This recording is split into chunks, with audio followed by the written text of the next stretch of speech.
সবাইকে স্বাগতম ভূত বাংলায়, যেখানে অন্ধকার রাতের গল্পগুলো জীবন্ত হয়ে ওঠে। আমি রায়হান আছি আপনাদের সাথে, আর আমরা একসঙ্গে পা রাখব এমন এক ভৌতিক জগতে যেখানে প্রতিটি কোণায় লুকিয়ে আছে রহস্যের ছায়া। আমরা আপনাদের শোনাবো সারা পৃথিবীতে ঘটে যাওয়া এমন সব সত্য ঘটনা যার ব্যাখ্যা হয়তো বিজ্ঞান আপনাকে কখনোই দিতে পারবে না। কেননা সত্য কখনো কখনো কল্পনাকেও হার মানায়। তাই আলো নিভিয়ে বসুন, কান পেতে শুনুন, কারণ এখন থেকে প্রতি সোমবার এই চ্যানেলে বেঁচে উঠবে ভয়ের নীরব কাহিনীগুলো। আপনার হৃদয়ের গতি বাড়ানোর জন্য তৈরি থাকুন, এখানে সবকিছুই সম্ভব।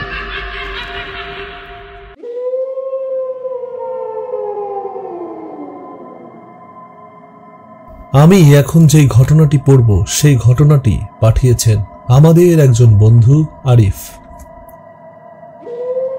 এই ঘটনাটি আরিফের সাথে ঘটেছিল খুলনাতে। আরিফ যেভাবে লিখেছেন সেভাবেই পড়ছি। আসসালামু আলাইকুম রায়হান ভাই, আশা করি ভালো আছেন। আমিও আলহামদুলিল্লাহ অনেক ভালো আছি। কথা না বাড়িয়ে সরাসরি ঘটনায় চলে যাই। রায়হান ভাই, আমার সাথে যে ঘটনাটি ঘটেছিল, বাস্তব জীবনে এমন ঘটনা কারো সাথে ঘটে কিনা আমি জানি না। এমন ঘটনা কেউ বিশ্বাস করতেও চায় না। এই ঘটনা যদি আমার সাথে না ঘটত তাহলে হয়তো আমিও বিশ্বাস করতাম না। ঘটনাটি 2007 সালের। আমি সবেমাত্র এইচএসসি পরীক্ষায় পাশ করে বিভিন্ন ইউনিভার্সিটিতে অ্যাডমিশনের জন্য চেষ্টা করছি। আমাদের বাড়ি রাজশাহীতে। চাকরির সুবাদে আমার চাচ্চু পরিবার নিয়ে খুলনাতে থাকেন। আমি প্রায় 2 মাস ভার্সিটি কোচিং করেছি ঢাকাতে। খুলনা বিশ্ববিদ্যালয়ে পরীক্ষা দেওয়ার জন্য আমার চাচ্চুর বাড়িতে আসি। আমার চাচ্চু তখন খুলনা শহরের উপকণ্ঠে লবণচোরায় থাকতেন। বলে রাখি, যে বাড়িতে চাচ্চু থাকতেন সেই বাড়িটি একটি বাগান বাড়ি বললেও ভুল হবে না। বিশাল আম বাগান দ্বারা বেষ্টিত ছোট্ট একটি বাড়ি। এই বাড়ির মালিক চাচ্চুকে বিনা ভাড়ায় বাড়িতে থাকতে দিয়েছিলেন, কারণ এত বড় বাগান দেখে রাখার জন্য একজন মানুষ প্রয়োজন ছিল। আর একটা পরিবার যখন একটা বাড়িতে থাকে তখন বাড়ির আঙিনা চারপাশ পরিষ্কার করে দেখে শুনেই রাখে। মূলত এই কন্ডিশনেই ফ্রিতে থাকতে দিয়েছিলেন আমার চাচ্চুকে। আমার চাচ্চুর জন্য বেশ সুবিধা হয়েছিল। ওই বাড়িটিতে মোট 2টি ঘর ছিল। 3 রুম বিশিষ্ট একটি ঘর, আর ওই ঘরের ঠিক উল্টো পাশে প্রায় 500 মিটার দূরে 1 রুম বিশিষ্ট আরেকটি ঘর। 1 রুমের এই ঘরটি সবসময় তালাবদ্ধ থাকত। চাচ্চুকে জিজ্ঞেস করে জানতে পারি ওই ঘরটি নাকি বাড়ির মালিকের জন্য বরাদ্দ। মালিক যখনই এই বাড়িতে আসবেন ওই ঘরে বসবেন, আর যদি থাকতে চান তাহলে ওই ঘরেই থাকবেন। আমার চাচ্চুরা প্রায় 3 মাস এখানে আছে, কিন্তু কখনো বাড়ির মালিক এই বাড়িতে থাকার জন্য আসেননি। আমি অ্যাডমিশন পরীক্ষা দিয়ে যথারীতি ঢাকায় ফিরে যাই এবং সকল ইউনিভার্সিটির অ্যাডমিশন পরীক্ষা দিয়ে আমার গ্রামের বাড়ি রাজশাহীতে চলে যাই। কিছুদিন পর অ্যাডমিশনের ফলাফল দেয়। চট্টগ্রাম বিশ্ববিদ্যালয় এবং খুলনা বিশ্ববিদ্যালয় আমার পরীক্ষার রেজাল্ট পজিটিভ আসে। বাবা মা আমার চাচ্চুর সাথে কথা বলে সিদ্ধান্ত নেয় আমি যেন খুলনা ইউনিভার্সিটিতে ভর্তি হই। আমার একটা চাচাতো ভাই আছে, ক্লাস 2তে পড়ে।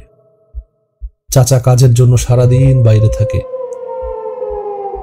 চাচি আর বাচ্চা বাড়িতে একাই থাকে। তাই চাচা আমাকে খুলনা বিশ্ববিদ্যালয়ে ভর্তি হওয়ার জন্য বলেন এবং তাদের সাথেই থাকতে বলেন। সব দিক বিবেচনা করে সিদ্ধান্ত চূড়ান্ত হয় যে আমি খুলনা বিশ্ববিদ্যালয়ে ভর্তি হচ্ছি। ভর্তি হওয়ার জন্য আমি খুলনায় আসি। ভর্তি কার্যক্রম শেষ করে আবার রাজশাহীতে ফিরে যাই। এবার যখন খুলনায় যাব তখন একেবারে যাব। এছাড়া আমার কিছু জিনিসপত্রও নিয়ে যেতে হবে। কিছুদিন পরের কথা, বিশ্ববিদ্যালয় থেকে ক্লাস শুরুর তারিখ ঘোষণা করে। দেরি না করে আমি বিষয়টি চাচ্চুকে জানাই। চাচ্চু বলেন, ক্লাস শুরু হওয়ার 2 দিন আগে যেন চলে আসি। আমিও চাচ্চুর সাথে সম্মত হই। তবে হঠাৎ কি মনে করে যেন আমি সিদ্ধান্ত নেই যে 2 দিন আগে নয়, কমপক্ষে 1 সপ্তাহ আগে আমি খুলনাতে যাব। কারণ খুলনা শহরে আমার তেমন কোনো চেনা জানা নেই। তাই ক্লাস শুরু হওয়ার আগেই শহরটা ঘুরে দেখব এবং বিভিন্ন জায়গা চিনব। আমি যে 1 সপ্তাহ আগে আসছি এই বিষয়ে চাচ্চুকে জানানো হয়নি। রাজশাহী থেকে ট্রেনের টিকিট কেটে খুলনা এসে পৌঁছালাম। খুলনা থেকে একটা রিক্সা নিয়ে লবণচোড়ায় চাচ্চুর বাড়িতে গেলাম। বাড়িতে ঢুকতেই কেমন একটা গা ছমছমে ভাব মনে হলো। এই বাড়ির তাপমাত্রা বাইরের থেকে অনেক কম। বাড়িতে ঢুকে দেখি যে ঘরটা বাড়ির মালিকের জন্য বরাদ্দ। ওই ঘরে লাইট জ্বলছে। আমি ভাবলাম হয়তো বাড়ির মালিক এখানে এসেছে। ওইদিকে তেমন পাত্তা না দিয়ে আমি সরাসরি চাচ্চুর ঘরে গিয়ে দরজায় নক করলাম। বেশ কয়েকবার নক করলাম, কিন্তু ভিতর থেকে কোনো সাড়া পেলাম না। এমন সময় চাচির তো কোথাও যাবার কথা না, তাহলে দরজা খুলছে না কেন? আমি আমার জিনিসপত্রগুলো ঘরের এক কোনায় রেখে বাড়ির মালিকের ঘরের দিকে গেলাম। ওই ঘরে গিয়ে নক করতেই বেশ ভারী গলায় উত্তর এলো, কে? আমি আমার নাম বললাম এবং চাচ্চুর ব্যাপারে জানতে চাইলাম। একটা ভয়ঙ্কর রকম গলায় উত্তর এলো, আবার গিয়ে নক করো, দেখো খুলে দিবে। ওনার দরাজ কণ্ঠ শুনে আমি আর কথা এগোনোর সাহস পেলাম না, তাই আবার চাচ্চুর ঘরের দিকে এগিয়ে গেলাম। এবার দরজায় নক করতেই চাচির গলা শুনতে পেলাম। আমি জোরে চিৎকার করে বললাম, চাচি, চাচি আমি। চাচি দরজা খুলে দিল, কিন্তু অবাক করার মতো ব্যাপার, চাচি আমার সাথে কোনো কথা বলল না।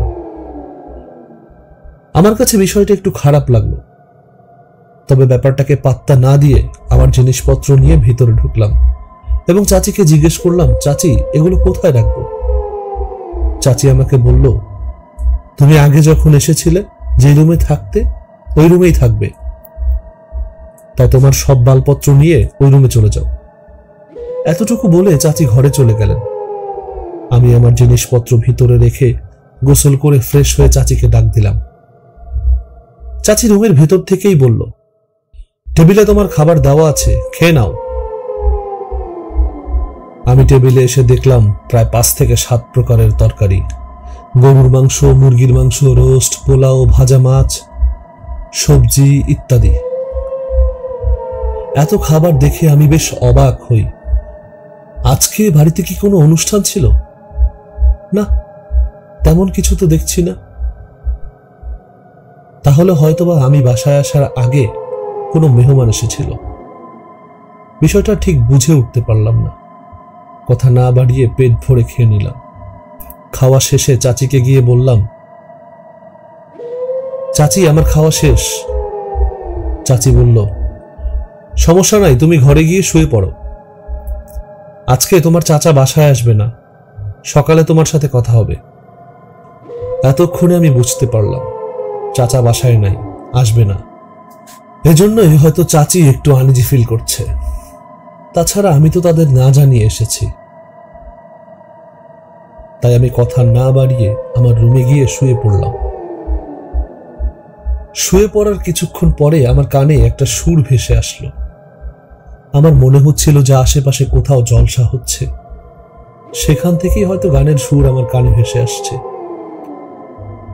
কিন্তু এই বাড়ির আশেপাশে তো কোনো বাড়ি নেই, তাহলে কোত্থেকে সুর ভেসে আসছে?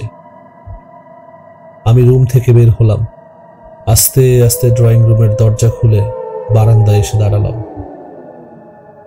দেখলাম বাড়ির মালিকের রুম থেকে ওই গানের আওয়াজ আসছে। ভাবলাম উনি হয়তো সময় কাটানোর জন্য এসেছেন, এজন্যই চাচি রুম থেকে তেমন বের হচ্ছেন না। আমি দরজা বন্ধ করে রুমে যাওয়ার জন্য যখনই এগিয়েছি, দেখি সাদা একটা শাড়ি পরে আমার চাচি আমার সামনে দাঁড়ানো।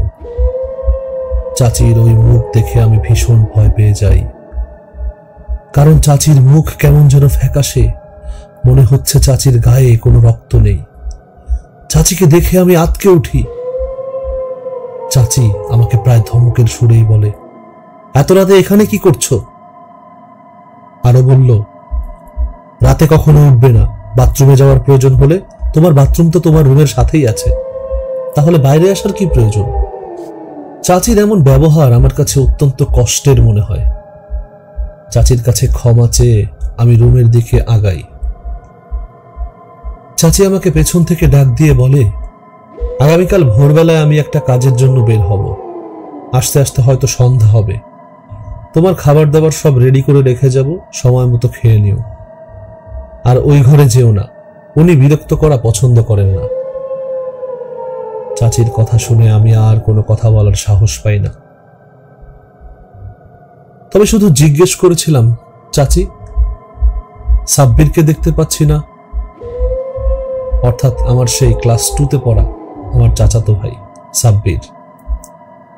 চাচি বলল, সাব্বির ঘুমাচ্ছে, কালকে ওর সাথে দেখা হবে। সাব্বিরও সকালবেলা আমার সাথে বাইরে যাবে, তাই সন্ধ্যার আগে হয়তো আর দেখা হবে না। যাও, এখন ঘুমিয়ে পড়ো।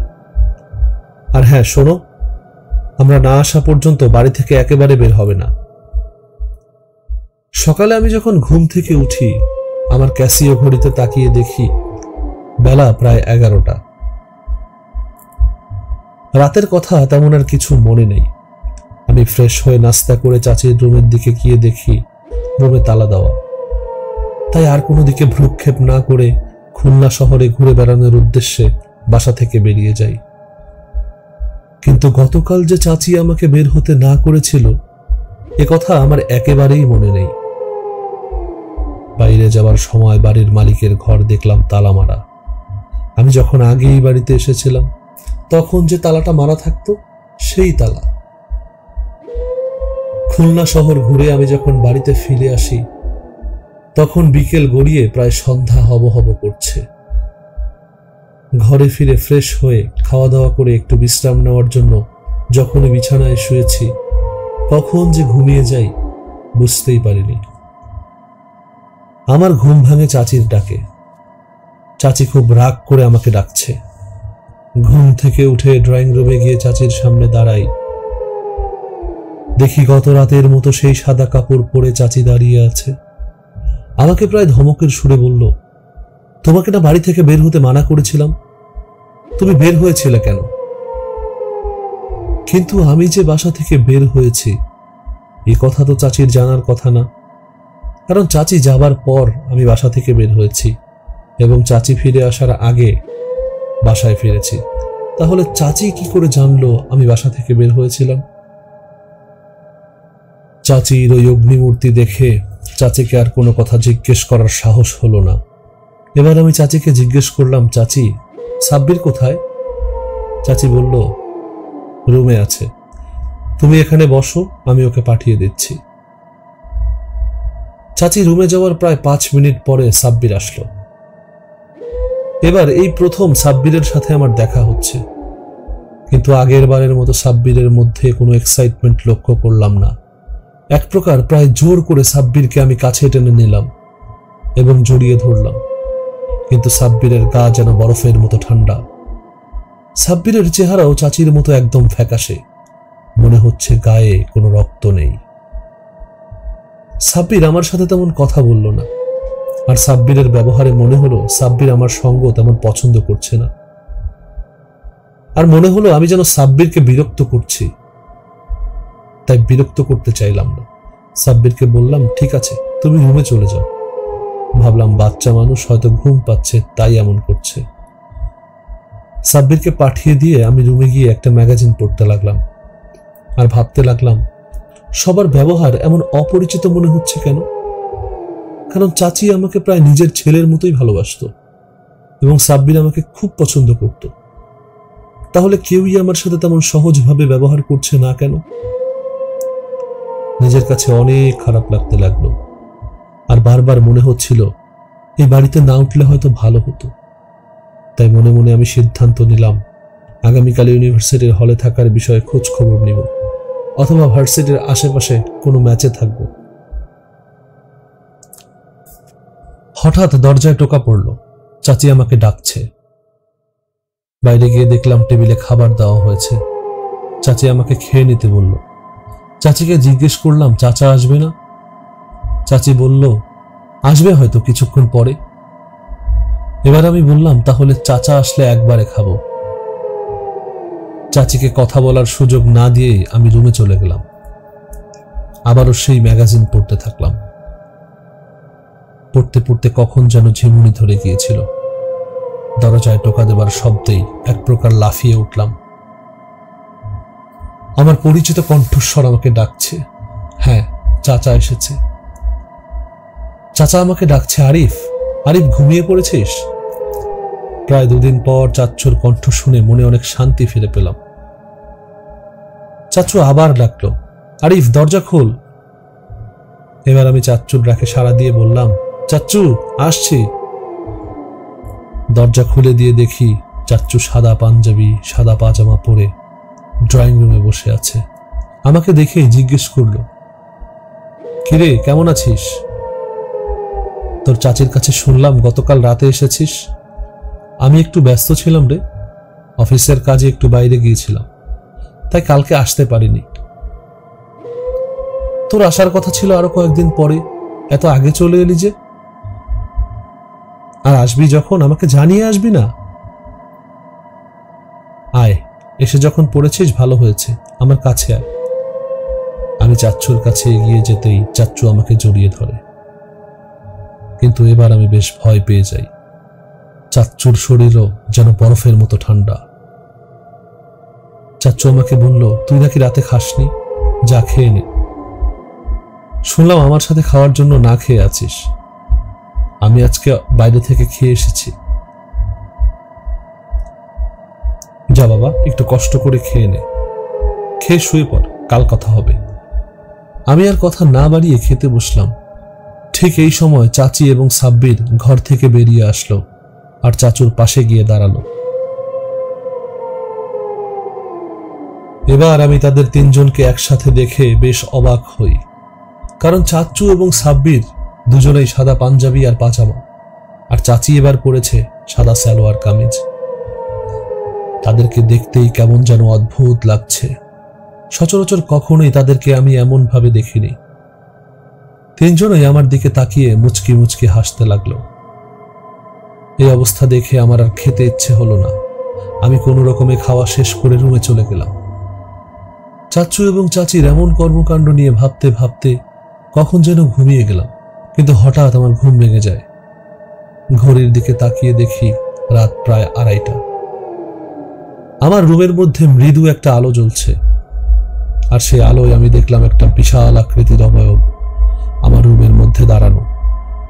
অবয়বটা সাদা কাপড় পরে আমার সামনে দাঁড়িয়ে আছে আর আমার দিকে তাকিয়ে মুচকি মুচকি হাসছে।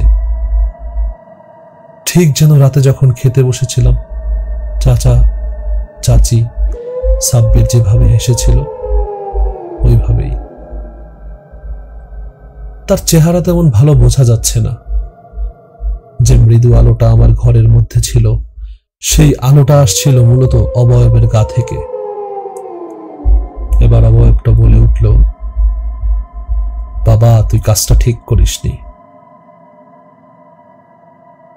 তুই না জানিয়ে কেন চলে এসেছিস? না জানিয়ে তোর এখানে আসাটা মোটেও ঠিক হয়নি। এই কথা বলতে বলতে অবয়বটা হঠাৎ অদৃশ্য হয়ে যায়। আবার আমার রুম অন্ধকার। ঘটনার আকস্মিকতায় আমি হতবিহ্বল হয়ে যাই, আর কখন যে জ্ঞান হারিয়ে ফেলি বুঝতেই পারি না। আমার যখন জ্ঞান ফেরে তখন আমি নিজেকে আবিষ্কার করি খুলনার কোনো একটি হাসপাতালের বেডে। আমার পাশে আমার চাচি এবং সাব্বির। আমার জ্ঞান ফিরেছে দেখে চাচি চিৎকার করে ওঠে এবং সাথে সাথে চাচাকে খবর পাঠায়। আমার জ্ঞান ফেরার খবর ডাক্তারকে জানানো হয়। ডাক্তার এসে আমাকে একটা ইঞ্জেকশন দেয় এবং সবাইকে কেবিন থেকে চলে যেতে বলে। কিছুক্ষণ আমাকে একা থাকতে দিতে বলে। সবাই যখন চলে যায় আমি তখন বেডে শুয়ে শুয়ে ভাবছি আমার সাথে আসলে হয়েছে কি, আমি কেন হসপিটালে? কোনোভাবেই আমার সাথে কোনো দুর্ঘটনার কথা আমি মনে করতে পারছি না।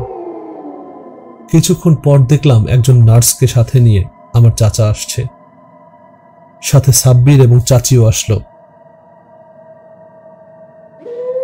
চাচা আমার পাশে বসে আমার কাছে বিস্তারিত জানতে চাইল আমার সাথে আসলে কি ঘটেছিল। চাচ্চুর এই প্রশ্নের কি উত্তর দিব আমি ঠিক বুঝে উঠতে পারছিলাম না। উল্টো আমি চাচ্চুকে প্রশ্ন করলাম, চাচ্চু আমি আসলে হসপিটালে কেন, আমার সাথে কি হয়েছে? চাচ্চু আমার প্রশ্ন শুনে বেশ অবাক হয়ে আমার দিকে তাকিয়ে থাকে। এরপর বলে, ঠিক আছে তুই বিশ্রাম নে, আমরা পরে কথা বলবো। পরের দিন আমাকে নিয়ে চাচি এবং চাচ্চু বাসায় ফিরল। এ সময়ের মধ্যে আমিও বেশ চাঙ্গা হয়ে উঠেছি। রাতে খাওয়া দাওয়া শেষ করে আমি, চাচি এবং চাচ্চু একসাথে বসলাম। সাব্বির ঘুমিয়ে পড়েছে। আমার সাথে আসলে কি হয়েছিল সেই বিষয় নিয়ে কথা বলা শুরু করলাম। চাচ্চু আমাকে বলল, আমরা যখন বাড়িতে আসি তখন এই রুমে তোকে ঘুমন্ত অবস্থায় পাই, অর্থাৎ জ্ঞানহীন অবস্থায়।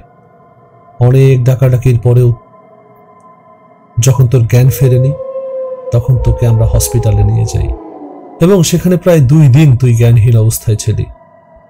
কিন্তু আশ্চর্যের বিষয় হচ্ছে ডাক্তাররা অনেক পরীক্ষা করার পরেও তোর কোনো অসুখ খুঁজে পায়নি। পরিপূর্ণ সুস্থ অবস্থায় তুই জ্ঞানহীন ছিলি।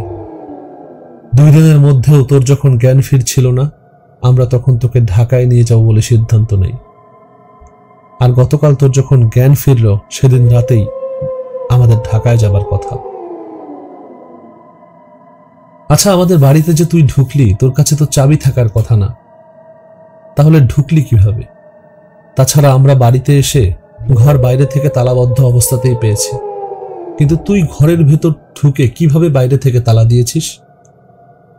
চাচ্চুর এই কথাগুলো শুনে এই বাড়িতে আসা থেকে জ্ঞান হারানোর আগে সেই অবয়বের কথা পর্যন্ত আমার সবকিছু মনে পড়ে যায়। আমি যেন নিজেকে আর ধরে রাখতে পারছিলাম না। চাচ্চু এসব কি বলছে? আমি চাচি এবং চাচ্চুর কাছে আসা থেকে জ্ঞান হারানো পর্যন্ত সমস্ত ঘটনা খুলে বলি। আমার কথা শুনে চাচি এবং চাচ্চু বিস্ময়ে হতবাক হয়ে যায়। এবার চাচ্চু আমাকে যা বলল তা শুনে আমার গায়ের রক্ত জমে যেতে লাগলো। চাচ্চু বলল, আমি এবং তোর চাচি 3 দিনের জন্য কুয়াকাটা ঘুরতে গিয়েছিলাম। তোর তো আরো কয়েকদিন পরে আসার কথা ছিল। অফিসের চাপে তেমন কোথাও বেড়াতে যাওয়া হয় না। ভাবলাম তুই চলে আসলে আবার হয়তো যেতে পারবো না, এজন্য আমরা একটু ঘুরতে গিয়েছিলাম। এর মধ্যে এত কিছু ঘটে যাবে সেটা তো জানতাম না। আরেকটা ব্যাপার, আমরা বাড়িতে এসে ওই পাশের ঘর যেমন তালাবদ্ধ রেখে গিয়েছিলাম তেমনই পেয়েছি। আর আমাদের ঘরে রান্না বান্না হয়েছে, খাওয়া দাওয়া হয়েছে এমন কোনো চিহ্ন পর্যন্ত পাইনি। অর্থাৎ ঘর যেভাবে রেখে গিয়েছিলাম ঠিক তেমনই পেয়েছি, শুধু তোকেই রুমের মধ্যে অজ্ঞান অবস্থায় আবিষ্কার করেছি। বাড়ির মালিককে এই ঘটনার বর্ণনা দিয়ে খবর পাঠানো হয়। চাচ্চুর পাঠানো খবর পেয়ে কয়েকদিন পরে বাড়ির মালিক চাচ্চুর সাথে কথা বলার জন্য বাড়িতে আসেন। বাড়ির মালিক জানান, চাচ্চুকে এই বাড়িতে থাকতে দেওয়ার পর তিনি আজকেই প্রথম এই বাড়িতে আসলেন। তবে বাড়ির মালিক আমাদেরকে একটি ঘটনা বলেন। অনেক বছর আগে এই বাগানটি তার বাবা কোনো একজনের কাছ থেকে কিনেছিলেন।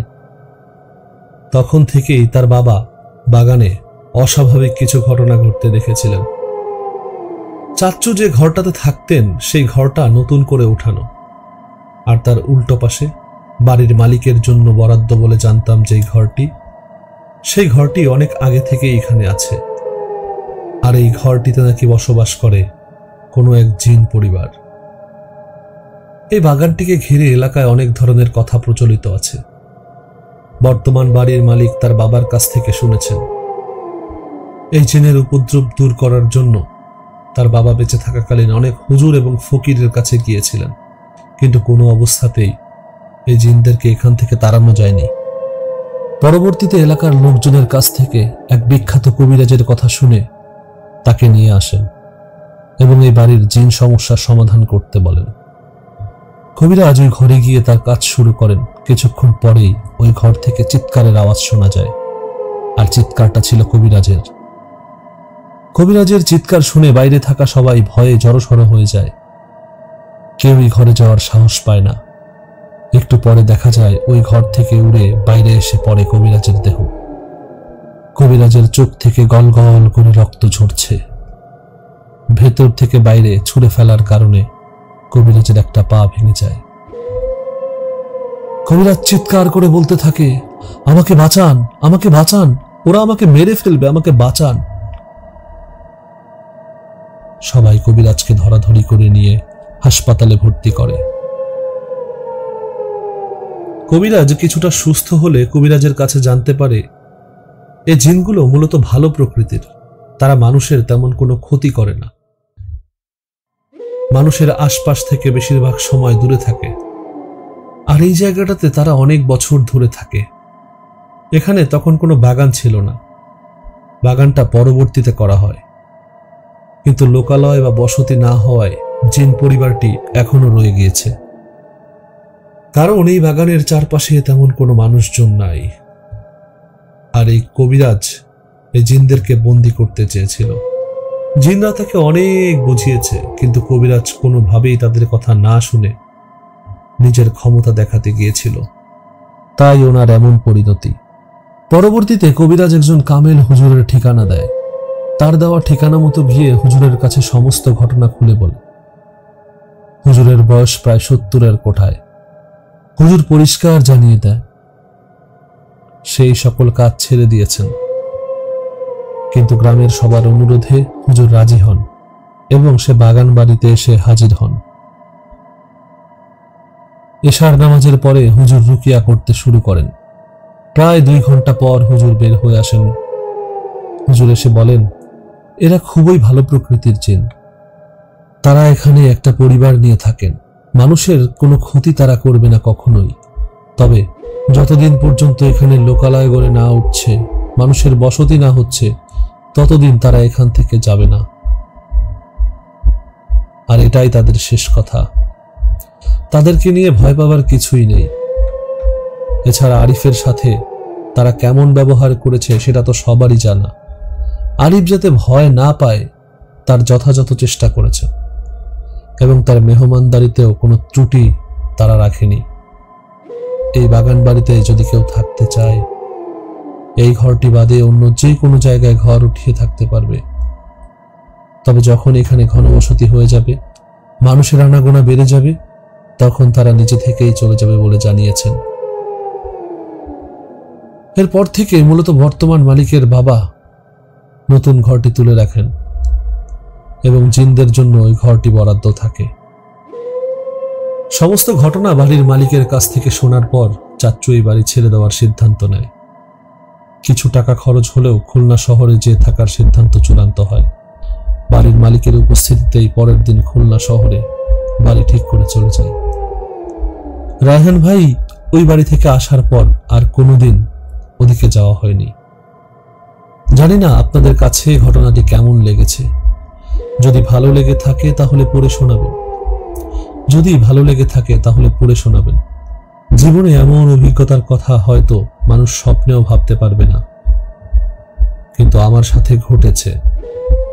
তবে এই ঘটনা যদি আমার সাথে না ঘটতো, আমার পক্ষেও বিশ্বাস করা অনেক কষ্ট হতো। ভালো থাকবেন, এই বলে তিনি তার ঘটনা শেষ করেছেন আর তার মোবাইল নাম্বার শেয়ার করেছেন। প্রিয় লিসেনার্স, কেমন লাগলো আমাদের আজকের ঘটনা সে বিষয়ে আমাদের কমেন্ট বক্সে আপনাদের মতামত জানাতে পারেন। আমাদের চ্যানেল সাবস্ক্রাইব করে বেশি বেশি শেয়ার করুন। এছাড়া যদি আপনার কাছে এমন কোনো ঘটনা থেকে থাকে, সেই ঘটনাও আপনি চাইলে আমাদের কাছে পাঠিয়ে দিতে পারেন। হয়তো আপনার পাঠানো ঘটনাই প্রচারিত হবে আমাদের পরবর্তী কোনো এপিসোডে। আমাদের কাছে ঘটনা পাঠাতে আমাদেরকে ইমেইল করুন। আমাদের ইমেইল অ্যাড্রেস bhutbanglo.com@gmail.com। ডেসক্রিপশন বক্সে আমাদের ইমেল আইডিটি দেয়া থাকবে। প্রিয় লিসেনার্স, আজকের মতো বিদায় নিচ্ছে।